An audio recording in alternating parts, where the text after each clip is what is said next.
Morning, everybody. We're a little early this morning, but I wanted to get on here and talk about how history repeats itself. And I'm recognizing lots and lots of similarities between what we're experiencing now and what happened in the 1940s in France under the G occupation. Now, I'm going to be using consonants and letters as substitutes for words that we're not allowed to talk about. And the key to that, the definitions will be in the pinned comment. So if you're not sure about what I'm talking about, you can just go into the pinned comment and you can see what I'm talking about. And it's interesting because this whole censorship thing was also part of the 1940s. Experience that the French people had under the G occupation during the W. Now, before we get into all that, this little history lesson for today and what we can expect in the near future surrounding this event, just hours ago, a certain country has developed the first VC. And we told you this was going to happen about a month ago when this all started, when we told you that forced VCs would probably be the end result of all this, the end game. And lo and behold, a certain country has come up with the VC. Now, what does that mean for you and I? Well, nothing much, other than this could be our future. Now, I'm not going to read through this article because this information is very sensitive. In fact, channels have attacked us over calling this out. So we're just going to leave that where it is. But let's get into what happened in the 1940s. Now, this is interesting because in the beginning, the G's actually tried to make life really good, or they basically threw a carrot out to the French people.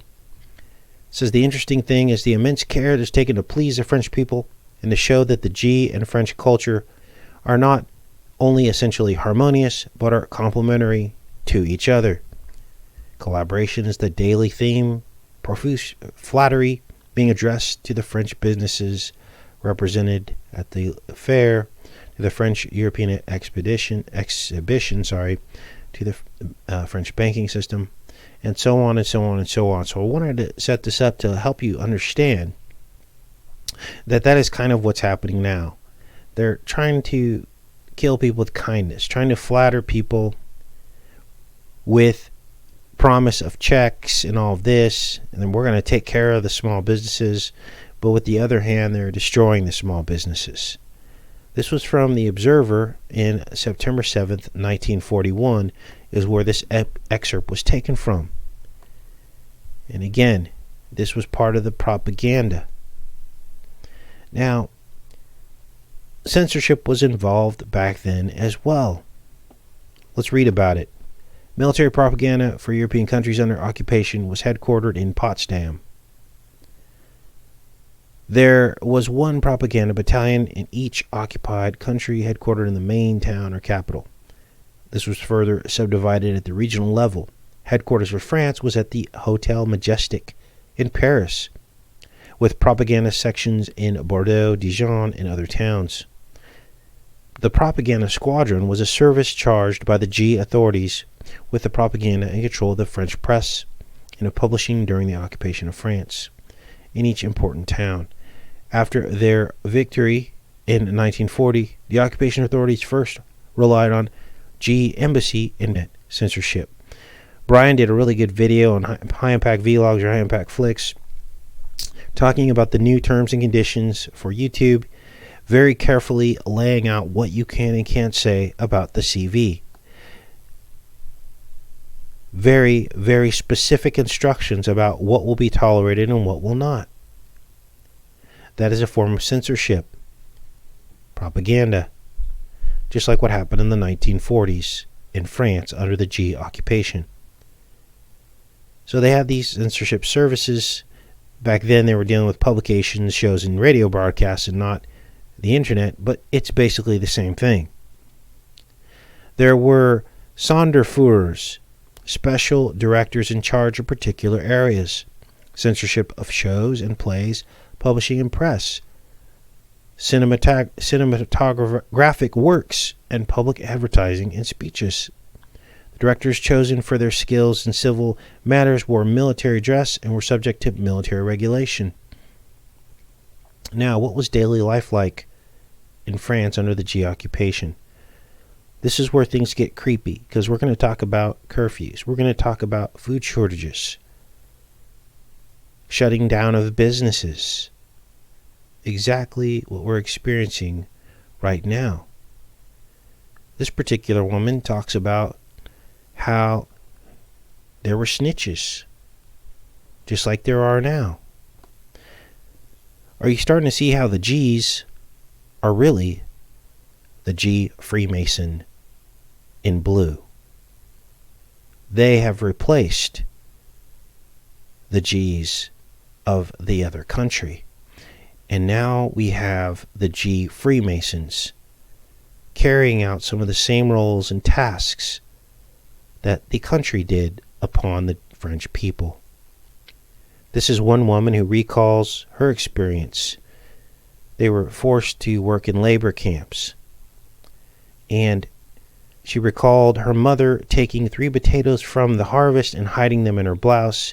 Though most workers looked away, one woman reported her. Fiddler did not wish to relate what her mother suffered as punishment for taking the 3 potatoes. Now, she talks about how a G commander tried to help her by bringing her false papers so that she could get out, and that he then was found out and killed. We are going through this right now. We're going to talk about fines that were given to people for not obeying orders. It's almost like they took this playbook out of here, replaced the threat with the CV, and went back to the very same playbook that happened in this country. Now, it's interesting because France and America are sister countries. Many times they'll try things in France first. We both have statues of liberty. We got our Statue of Liberty from France. There's lots of ties between France and America. Let's read about daily life in France. Now, the life of the French during the G occupation was marked from the beginning by endemic shortages. They were explained by several factors. One of the conditions of the armistice was to pay the costs of the occupying G army, which amounted to blah, blah, blah per day. So what happened was this allowed G requisitions and purchases to be made into the form of basically organized plunder, which caused food shortages. So they were basically charging the French people for their occupation in their country.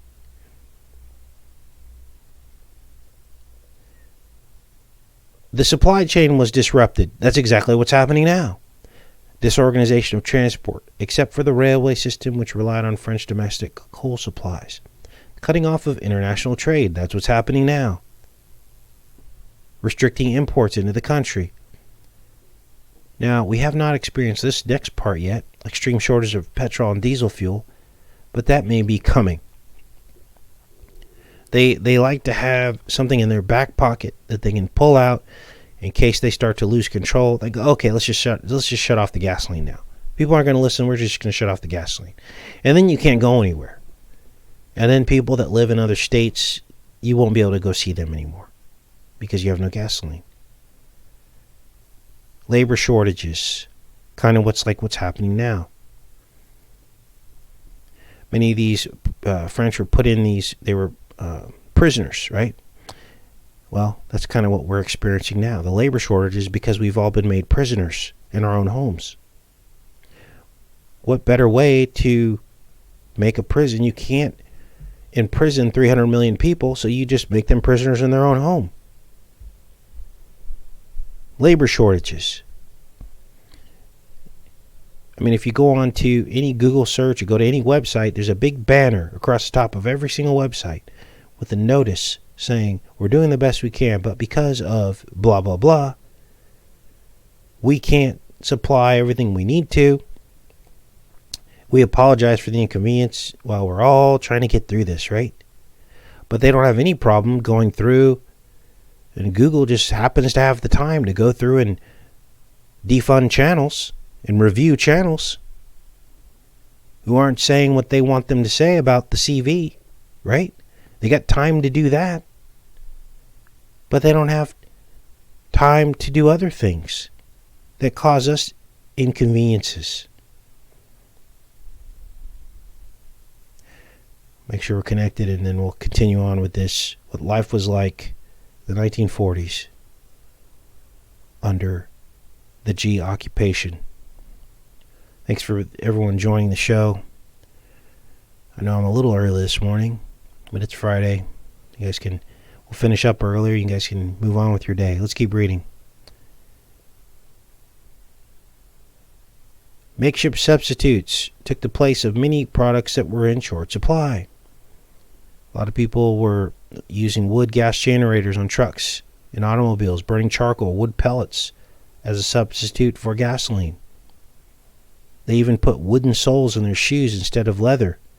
Soap was rare, made out of household fats and caustic soda. They would substitute that. There was no coffee. Coffee was replaced by toasting barley mixed with chicory and sugar with saccharin. Now it's interesting because, as I said, eventually they're just going to start taking one thing away one by one. They started out with the toilet paper. Okay? You can't get toilet paper anymore. And soon there'll be other things they'll take away one by one until they have complete submission. Because after a while, people are going to start telling on each other. Because why? Because they missed their toilet paper and their coffee. And if everybody would just comply, then we could have all that back. Life could go back to usual. You see how they've turned all of us against each other. The G's seized about 80% of the French food production, which caused severe disruption to the household economy of the French people. That's exactly what's happening now. They've intentionally slowed down the supply chain because they don't want as many people in the stores, saying it's for our own protection. And with 2 minutes of research, you can go online and find all the people that work in these supply chains saying that everything's been slowed down intentionally. And then at the top, they're saying, oh, that's because people are sick. Or that's because we don't want people to get sick, so we've told them to stay home. And this is why the supply chain is slowed down. Hogwash. French farm production fell in half because of lack of fuel, fertilizer, and workers. Even so, the G's seized half the meat, 20% of the produce, and we don't have that problem. The elite aren't taking all it. Although I'm sure that if you found yourself in an elite party, I'm sure they've got everything they need. They got all the toilet paper they need. They got their little inside sources, while you and I have to fight for scraps at the grocery store. Let's keep reading. Faced with these difficulties in everyday life, the government answered by rationing, creating food charts and tickets, which were to be exchanged for bread, meat, butter, and cooking oil. Well, that's what's happening now. We're basically being rationed. They're saying they're putting limits on the food. Now, it's not a hard ration. There's plenty of, variety on the shelves still, but you're only allowed to get certain amounts of everything. Well, they'll start to ratchet that down as they want to implement more control. The shelves they'll gradually destock the shelves, and pretty soon there will only be bread, meat, butter, and cooking oil on the shelves, and you only get a certain amount. And they may even get to the point where the National Guard starts distributing you a package of food, and that's all you get. We're not there yet. We're not close to there yet, but this could be our future.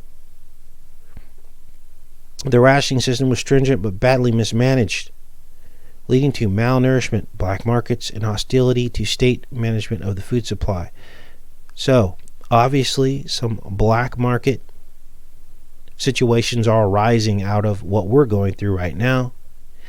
And it's being considered an offense. People are being fined. What do I mean by that? Well, the stores that are trying to stay open, despite all this, are considered black market because they're not legally supposed to be open. So now that's black market. It's kind of the same thing.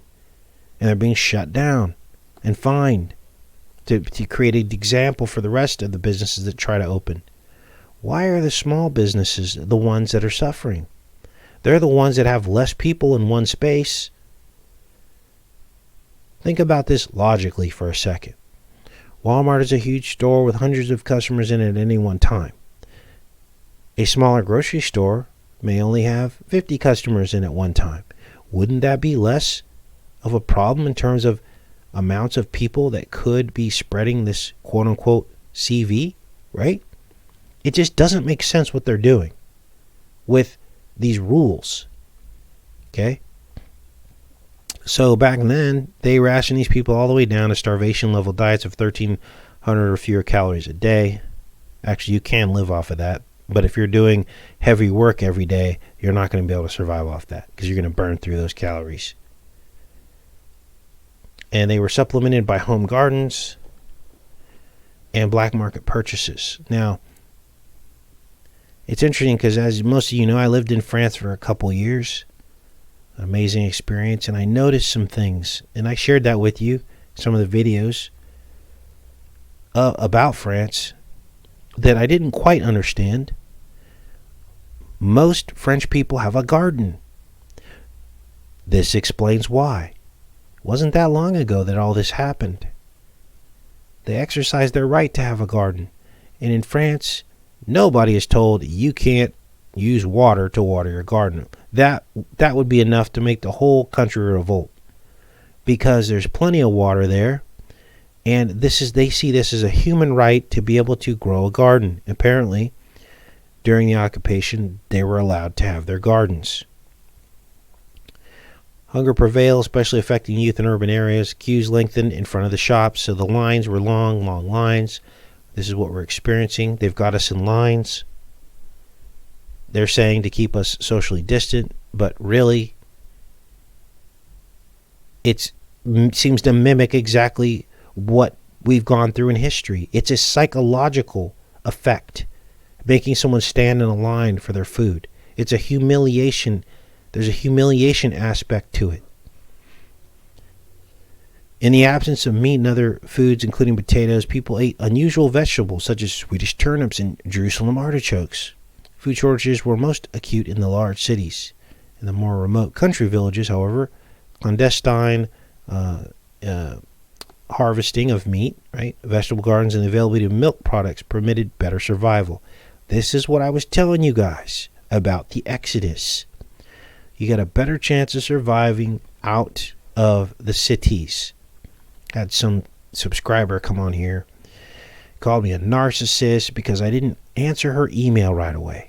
Just started attacking me. Said I was misleading the people on this channel by telling them to sell everything and move out to the country. Those aren't my words. Those are the words of Jesus. You talk to him about that. He's the one that said to sell everything and follow him. Some people benefited from the black market where food was sold without tickets. We're going to start calling this word BM. I'm sure YouTube has a problem with that too. Food was sold without tickets at very high prices. Farmers diverted, especially meat, to the BM, which meant that much less for the open market. Counterfeit food tickets were also in circulation. And so the longer that this goes on with what we're in, you're going to see more and more BM. Okay? Because the government is going to deny you the right to do certain things, but people still need those things, and so lots and lots of BMs will develop. You guys are going to look back on this video, and this will be a very prophetic video, because everything that I'm talking about now is going to happen if this thing continues on. Direct buying from farmers in the countryside and barter against cigarettes were also frequent practices during this period. You're going to see more and more people depending on people in rural areas and farmers Farmers in rural areas are going to be the top dog because they're going to have meat, they're going to have vegetables. I went in the store the other day. The vegetables were wiped out. There were no lemons left. When are we ever out of lemons? They had 2 sorry lemons on the shelf, and they were all brown, and they were still charging full price for it. That seems to me like some kind of a sign. You get scurvy from not eating enough citrus. These activities were strictly forbidden, however, carried out in the risk of confiscation and fine. So people will still do it. There's less chance that you're going to get policed out in the country. This is everything I've been telling you guys. Because they don't have the power that's in power doesn't have the resources to be cruising around on country roads, county roads, up and down hills to find people that are doing something outside the rules. But if you're right there in the middle of a city, they can hit a bunch of places at once, go door to door, make sure everybody's on the up and up, right? I mean, this is crazy, you guys. This is exactly what we're going through right now. During the day, numerous regulations, censorship, and propaganda made the occupation increasingly unbearable. At night, inhabitants had to abide by a curfew. This is exactly what we're going through right now. Right now in Connecticut, 8 p.m. The governor just passed an executive order. By 8 p.m., everybody has to be in their homes. I can't even believe that this day has come. I can't even believe it. In our lifetime. You got people telling on people. You got curfews. They had to close their shutters or windows and turn off any light to prevent Allied aircraft using city lights for navigation. Blackouts. So, remember when I was in France and I did some videos and I showed you how everyone has shutters on their windows, even in modern day France? Well, this is where the concept came from. As soon as the sun goes down, everybody shuts their shutters, shuttered up like chickens in a coop. All the lights go out, and everyone sits quiet. Creepy, creepy feeling. You walk down the street, there's no one around in these country towns. The experience of the occupation was deeply psychologically disorientating, one for the French, as what was once familiar and safe suddenly becomes strange and threatening. Many Parisians could not get over the shock experience when they first saw the huge flags draped over the hotel at the Eiffel Tower. And now we're getting to the psychological aspects of everything we're experiencing. And this is why Trump said that there would be lots and lots of death. Because this is a psychological type of thing that we're experiencing. It is very psychological. And a lot of people can't deal with this, being separated from family and friends. We're starting to understand what's really going on here. So, this was what life was like. And so the alien presence, increasingly hated and feared in private, could seem so permanent that in public places where daily life went on, it was taken for granted. At the same time, France was also marked by disappearances as buildings were renamed, books banned, art was stolen to be taken to G, and as time went on, people started to vanish. People started to vanish. What's happening right now? Well, you're a problem for the NWO? Well, we need to test you. Oh, you have it. Okay, we're taking you to the hospital because you could infect other people. You might not ever come out. There was a TV series that I was watching about a month ago, kind of before all this happened. This African American man in one of the episodes of this TV show was put into the hospital, and as the nurse kept giving him drugs to try to kill him, luckily his detective partner discovered the plot and saved his life. But once he entered the hospital, that was the beginning of the end for him. People started to vanish. And I believe that if this continues on, more and more people will start to vanish. Right now, it's just the average age of 80 years old that are vanishing and passing without even the comfort and support of their family. Is this all worth it for a 0.1% fatality rate? Of course it isn't.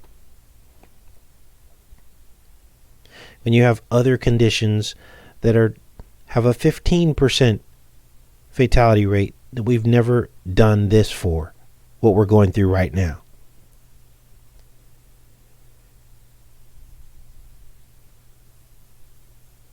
Think about that for a second.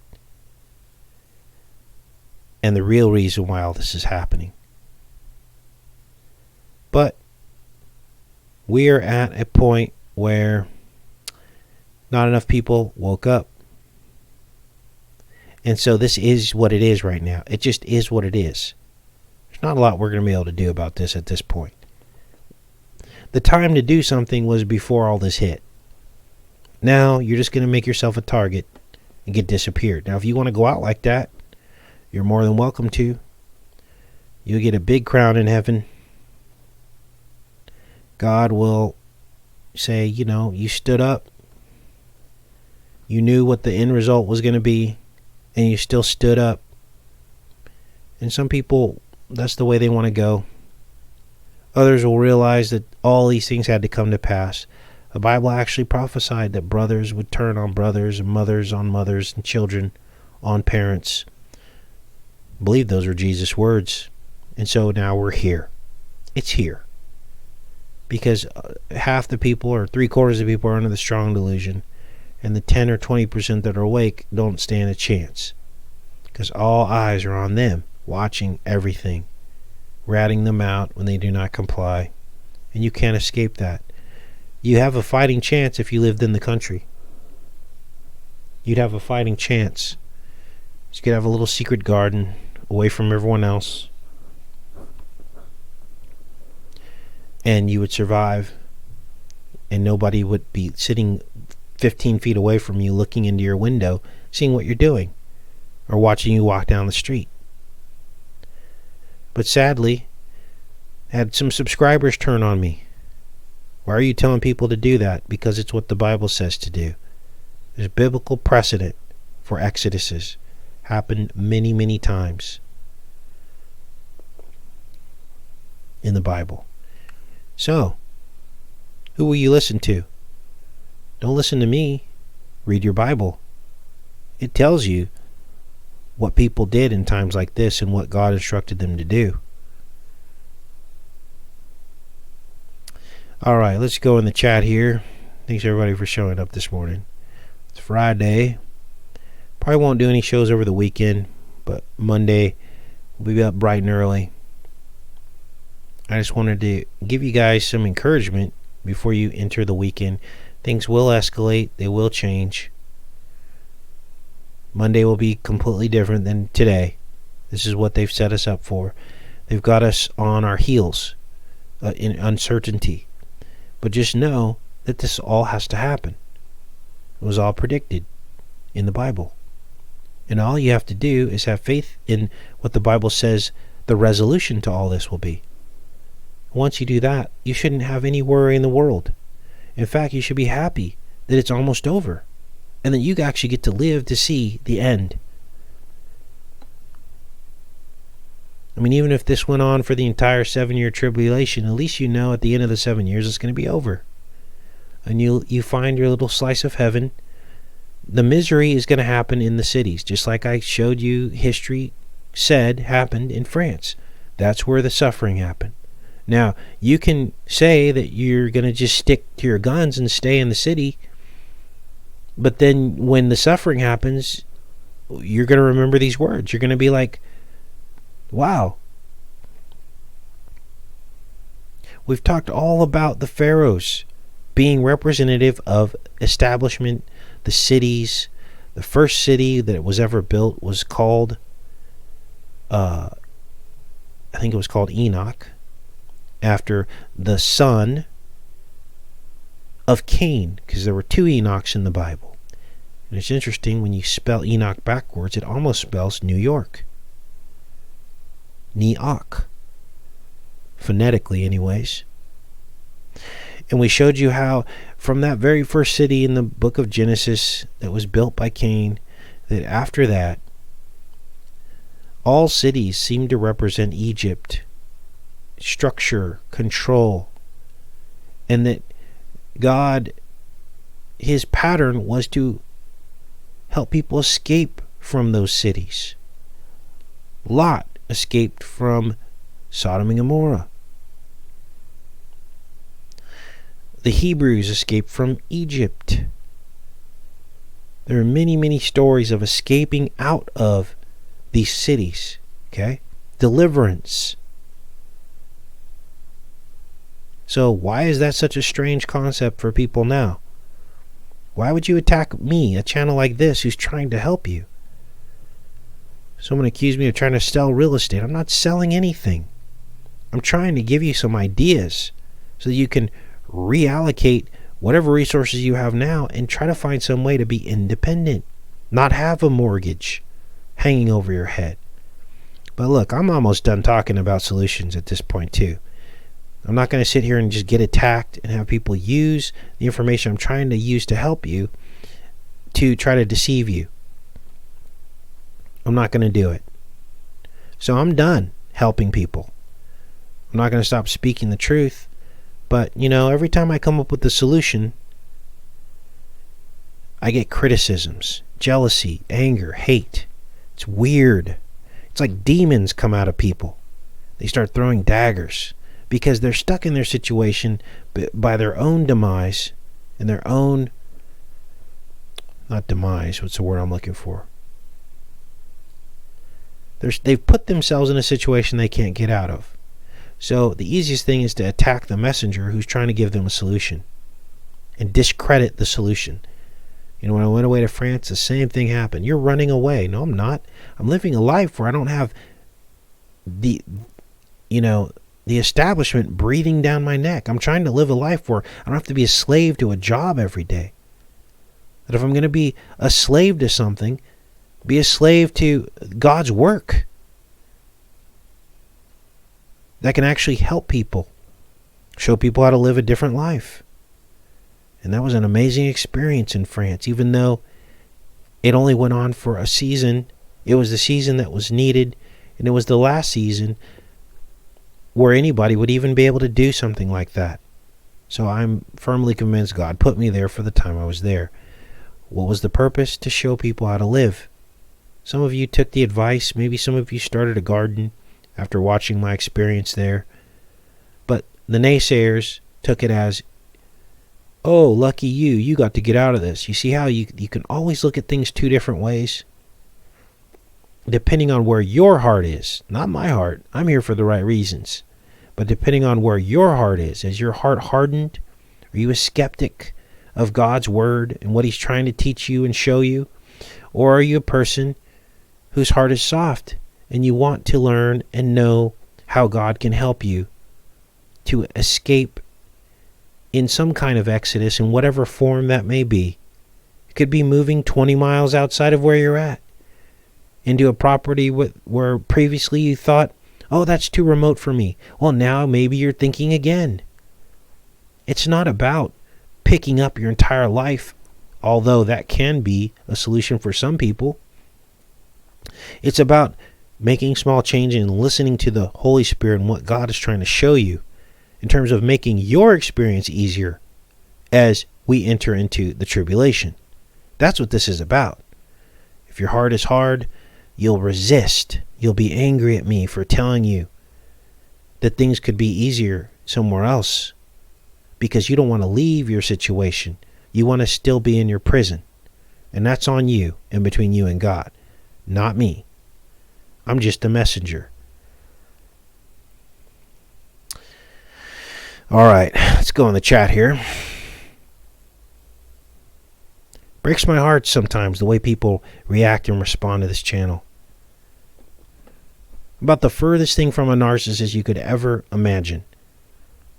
I give every minute of my day to other people, and I put myself last. That's not narcissism. That's called being a servant. I try my best not to ask you guys for anything. That's not a narcissist. I don't parade my face on YouTube because I want people to look at my mug. That's not a narcissist. So, I don't know. If you got that problem with me, you don't need to be here. You can go somewhere else. If you think that that's what this is all about, I don't want you on this channel. You got some learning to do. You got to go to God with whatever feelings are in your heart and why you're feeling like that from whatever trauma you went through. This isn't the place where that's happening. Okay? We're trying to look for solutions here. We're exposing the enemy every single day so people can wake up to the lies that are being propagated upon them. We're trying to get people to be closer to God. I don't understand what the problem is with that. But some people have a problem with it. Quite a few people have a problem with it, actually. But it is what it is. I needed to say that today. So, okay.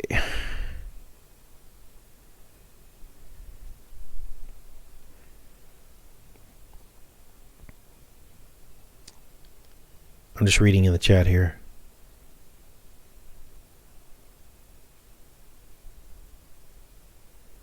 And I don't know what's going on with why certain comments are getting hidden. That's YouTube, you guys. They're doing something in our chats. And it's weird. You can't even say like biblical phrases. Like you can't say beast. I saw someone's comment get withheld because they said beast or prey. That's weird.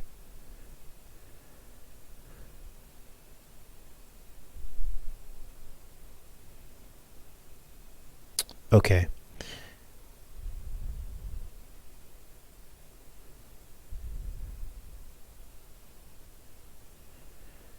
Thanks. I get a lot of support from you guys, spiritual support, and I appreciate that. I don't say it enough, but I get a lot of spiritual support, affirmation, prayers, and love from 95% of you.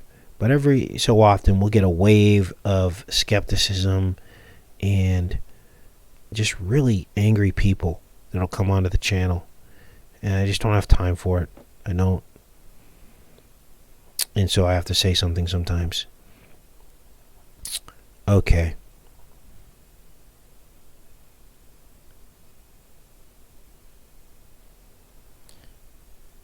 Get back to nature. Absolutely.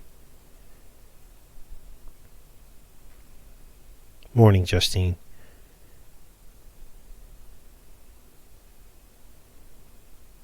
All right. Thanks.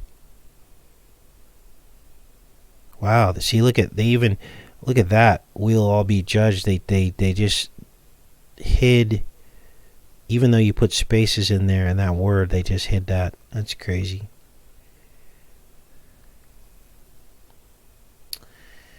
Yeah. Okay, so what's going to happen for the future? Well, as I said earlier in the show, as time goes on, they'll just start ratcheting things down one click at a time is what they're going to do, okay? They'll take something else away, something big that everybody wants. Probably be coffee. They'll probably say, oh, we got a supply issue, or we found contamination, CV contamination in the coffee supply. We're going to have to shut it down. And then they'll just keep doing that little by little over the next several months until it's going to create a toxic environment out there between people.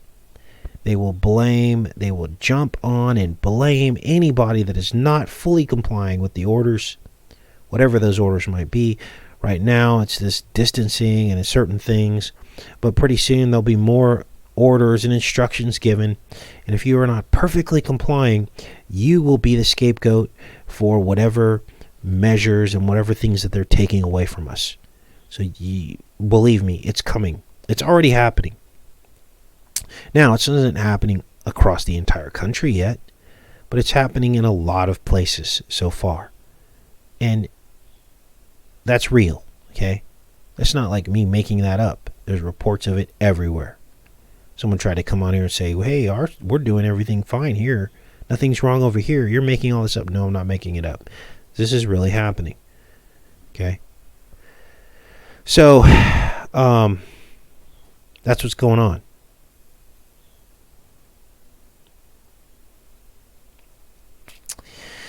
All right. Well, been on here for a bit. Yes, Jesus was homeless when he walked this wicked world. Exactly, Jeff. And I can't get some people to understand that. They believe that they need to be part of this beast system. Consumers, more is better. Big house, cars, material things. Even Christians, my fellow Christians, many of them are in this trap. They can't imagine a life like Jesus walked. But yet, this was the life he told us to walk. The closest thing you could get to that would be in a mortgage-free property that you paid for with plenty of land and your time, because you're not being a slave at a job that you have to work 40 hours a week at and expend all of your patience and build all of your stress at and have nothing left for the people around you. Well, guess what? The answer to that would be what I've been trying to tell you guys, so that you have time to maybe be a little bit more like Jesus. And you have more patience to be a little bit more like Jesus, because you're not carrying all this debt and responsibility on your shoulders. You could defer that responsibility onto, or transform and translate that responsibility into helping others. Do you see how the beast sucks up all your time, patience, and energy? So you don't have time to try to be like Jesus, to follow him, to be a follower. That's all. There's nothing nefarious to what I'm telling you. I don't profit off of trying to come up with these solutions. Now, if I had some real estate agent's phone number on my webpage, or I had a real estate license that was trying to sell you land, which just so happened with another YouTuber, then you could say that might be a little nefarious. You're profiting off of what you're trying to tell people to do. In fact, I'm doing the opposite. I'm basically telling people something that's going to ultimately raise the cost of land if a bunch of people did this, right?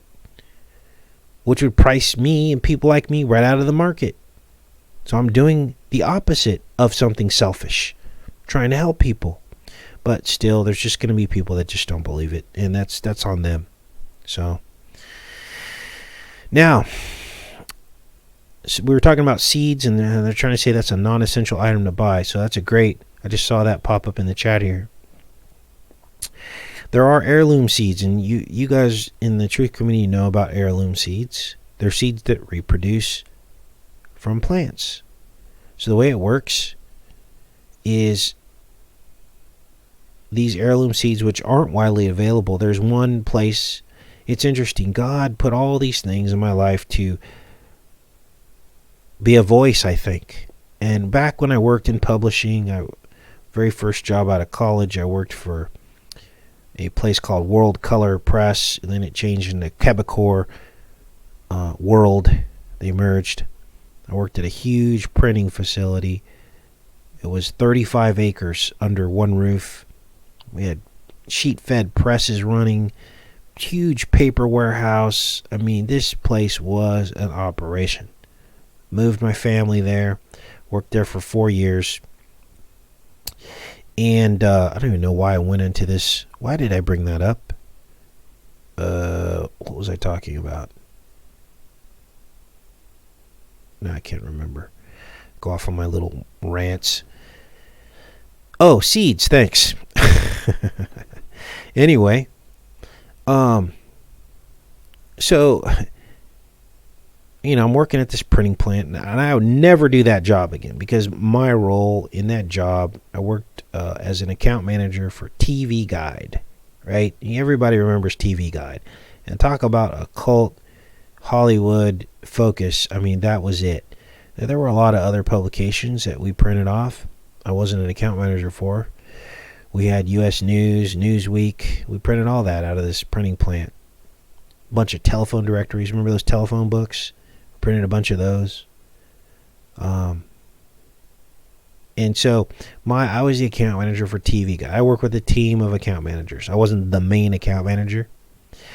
But they would give me little side accounts because I guess I've always been a kind of a personable fella that can relate to a lot of different people in different types of areas and backgrounds. And I had one account in particular called Territorial Seed. Now, this was all the way back in 1996, 97, somewhere in there, when I worked at this printing plant. And Territorial Seed. And I remember this catalog, right?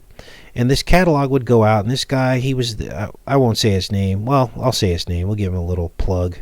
I haven't talked to him in probably 30 years, 20 years. I'm not that old. But his name was Tom Johns. And Tom Johns would come into the printing plant because they would do press checks, right? Make sure everything was on schedule and everything and looked good.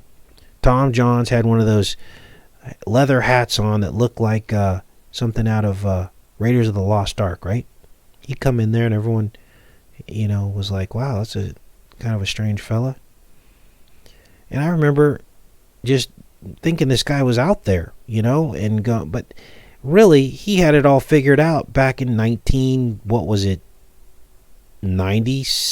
98. Why do I say he had it figured out? Well, because Tom John's entire seed catalog was heirloom seeds. You can look it up right now online. He made heirloom seeds all the way back then. I didn't know what those were back then. I was like, who buys this stuff? In my mind, I'm like, there must be a part of the country where people are into this kind of thing. But Tom liked me because I could relate to him on some level. I don't know if maybe it was a spiritual level. Maybe somewhere in me I knew that one day something like heirloom seeds would be of the highest value and importance. But I know that God put that account in my life so that I could talk about that now. So Tom Johns has this seed catalog called Territorial Seed. I think he's out of the Pacific Northwest. He'd come in every single time his catalog was printing, and he treated his catalog like it was a baby. Everything had to be perfect. The color had to be perfect. He printed it on this really high quality paper so that the colors of the plants popped out of the page. And he had this cartoonish like cover to it. And he invested a lot of time and money, probably much more than he made selling seeds on this catalog because it was important to him. And I mean, this thing had to be perfect. Now, he would send these catalogs out for free. If you went to his website, he had a spring catalog, a winter catalog, and a something else catalog. He had a catalog for every season. And if you went to his website, he would, you can order or just go onto the newsletter and they would send you a free catalog, even if you didn't buy any seeds. And so now, every once in a while, I'll pop back on the Tom Johns website and see the seed catalogs, and I'm just amazed by it. But this is what you would need. You would need those kinds of seeds, heirloom seeds, because what happens is after a plant gives its fruit, it begins to flower, and the seeds come off of it. You collect those seeds, and you can keep planting over and over and over again. You could be self-sufficient. So, anyway, that's just a little story. All right, I'm back in the chat.